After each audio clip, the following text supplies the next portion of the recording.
何？お前はもう死んでいる。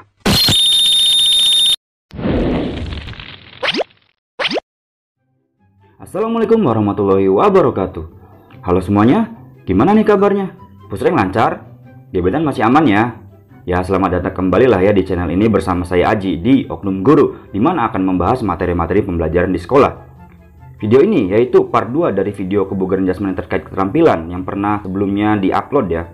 Tapi sebelum lanjut ke pembahasannya, seperti biasa saya mau mengingatkan untuk semuanya yang belum mandi dulu ya, supaya nanti nyimak pembahasannya lebih segar. Entar dulu, sebelum lanjut, like, share, sama subscribe juga ya. Udah?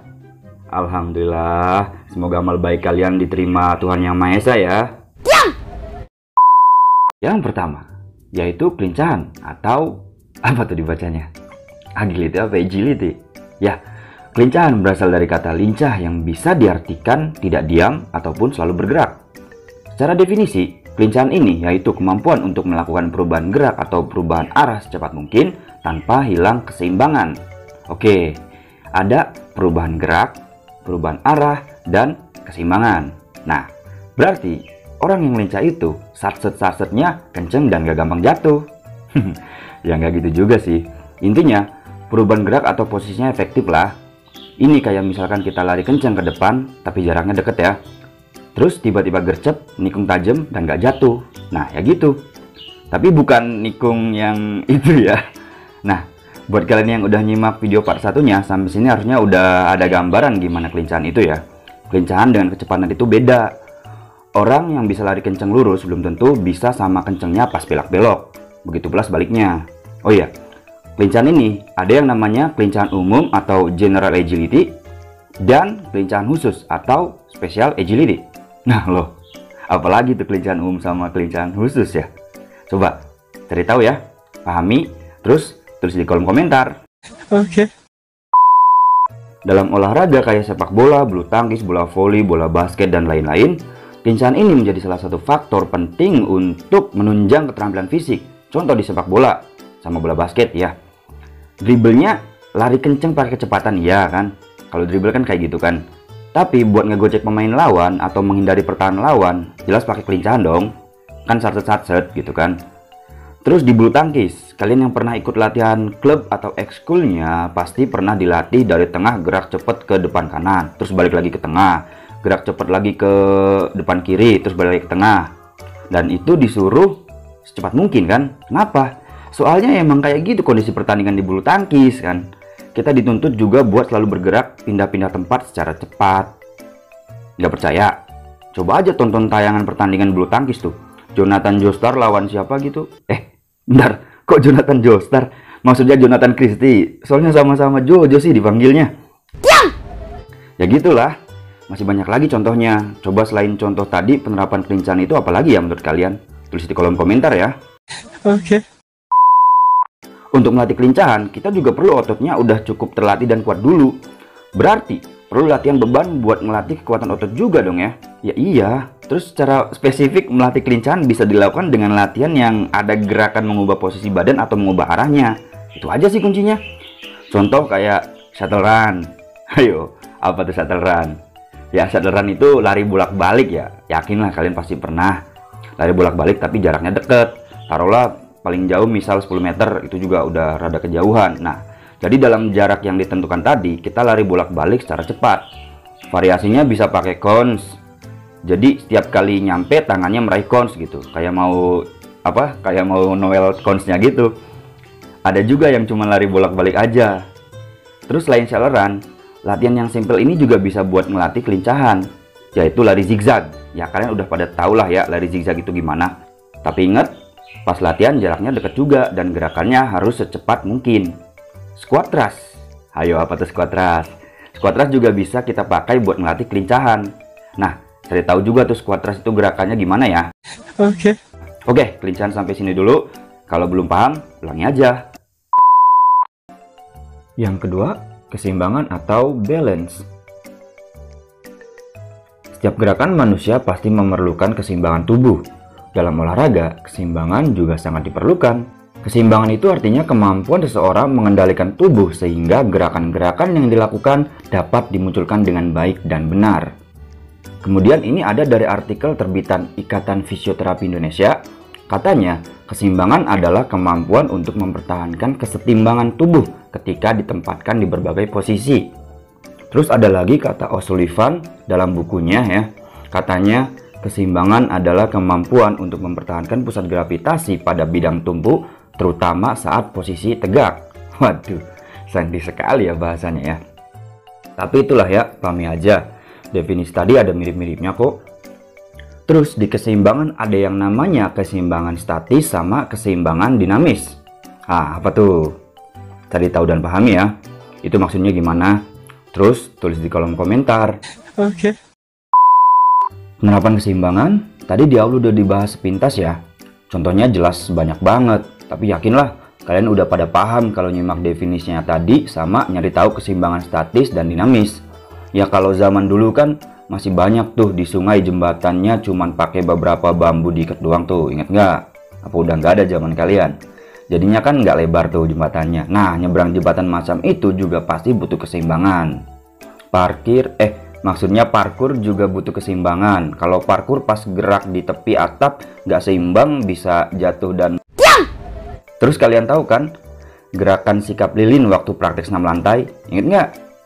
Itu juga perlu keseimbangan supaya nggak oleng dan jatuh.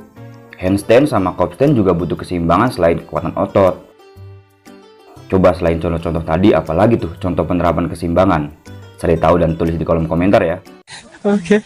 Lanjut ke cara melatih keseimbangan atau contoh latihan keseimbangan lah ya. Intinya gerakan latihan itu yang mengharuskan posisi badan kita supaya nggak jatuh. Berarti berdiri 2 kaki tegak juga latihan keseimbangan dong. Ya nggak 2 kaki juga. Ya gini deh. Contohnya gerakan badan condong ke depan, tapi posisi badan tetap lurus dari kepala sampai kaki. Kayak gini nih. Kyrie Irving sering banget latihan keseimbangan kayak gini. Mulai paham? Lanjut. Yang simpel, berdiri pakai 1 kaki. Kaki yang satunya lagi diangkat sampai lutut sejajar pinggang. Habis itu terserah. Mau diam nahan aja atau gerak miring-miring. Atau mungkin loncat-loncat kanan kiri, depan belakang. Bisa juga sikap pesawat. Iya, sikap pesawat itu yang kayak posisi mau syutingnya di anime Kapten Tsubasa ya. Bisa berapa episode baru kelar tuh nendang. Oh iya, ada lagi nih contoh latihannya, tapi cukup ekstrim.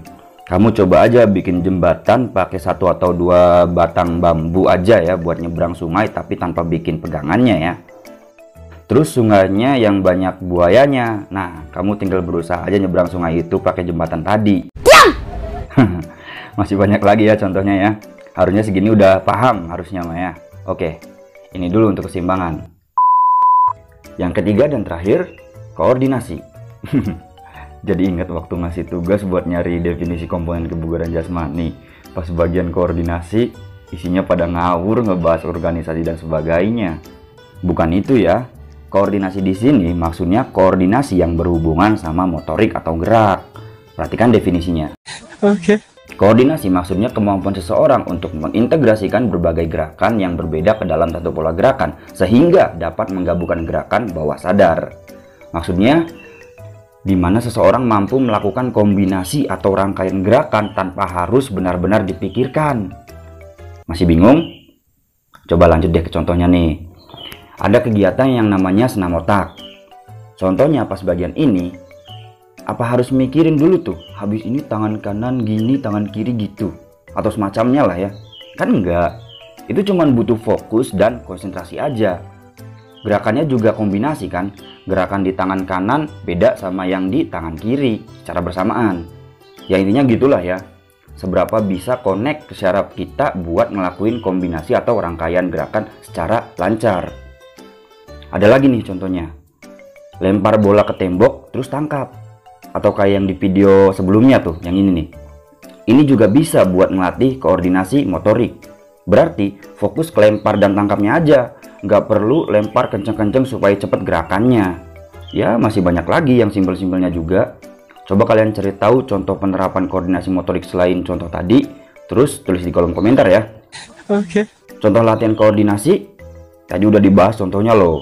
Yang lempar pantul tangkap bola tenis itu. Terus senam otak. Coba kalian cari di YouTube, ketik aja senam otak gitu. Lumayan seru loh buat dicoba. Gerakan kombinasi yang kalian tahu itu, yang biasa kalian pakai pas pemanasan, juga bisa dijadikan contoh buat latihan koordinasi. Gimana? Sampai sini udah cukup jelas ya soal koordinasi? Dan ini jadi akhir untuk sesi pembahasannya. Oke. Nah, itu dia pembahasannya. Gimana? Cukup jelas lah ya. Tapi saya ingatkan lagi bahwa di video ini ada part satunya yang mungkin bisa kalian lihat di channel ini, atau sempat kalian ngeh tadi ada card yang lewat di awal-awal ya. Saya punya kesimpulan pribadi juga untuk pembahasan sejauh ini, termasuk dengan part satunya ya, bahwa komponen kebugaran jasmani itu semuanya saling keterkaitan. Tapi nggak semuanya sih. Ya contoh, kayak misal di keseimbangan aja. Supaya bisa mempertahankan posisi, butuh otot yang kuat juga. Bener nggak? Setuju nggak? Coba dipikir. Itu salah satu aja sih, sebenarnya banyak, tapi ya kalau disampaikan semua nanti bisa lama. Cuman ya itu, ini hanya pendapat pribadi ya, bukan berarti kesimpulan tadi itu 100% benar. Jadi kalau misalkan ada yang mau menyangga, silakan aja tulis di kolom komentar gitu kan. Oke, sekian dulu untuk video kali ini. Mohon maaf atas segala hal yang kurang berkenan. Terima kasih buat yang sudah menonton dan menyimak, semoga bermanfaat ya. Jangan lupa like video ini kalau kalian suka, share video ini ke teman-teman atau kenalan kalian, subscribe juga channel ini dan nyalain notifikasinya supaya nanti kalau ada video berfaedah lainnya di channel ini, notifnya bakal muncul di HP kalian. Saya Aji mohon pamit undur diri. Have a nice day and see you next time.